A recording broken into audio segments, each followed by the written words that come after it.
Bonsoir, bonsoir à la famille. Maman Bijou na kaka ko présenter bino salon na biso ya sika na appartement oyo tobenga appartement numéro 1. Bandeko oyo bosi bokende kuna bovanda kuna. En tout cas to saleli bino surprise, to changer les bino bakiti normal, ba divan to changer pe sala manger.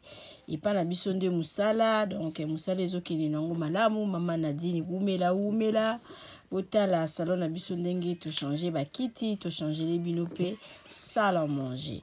Ndako bozo mona ezali chambre salon cuisine. Et comme pe 2 chambres salon cuisine. Benga ngai osala réservation ya appartement numéro 1 au Kozala jamais d'ici. Merci.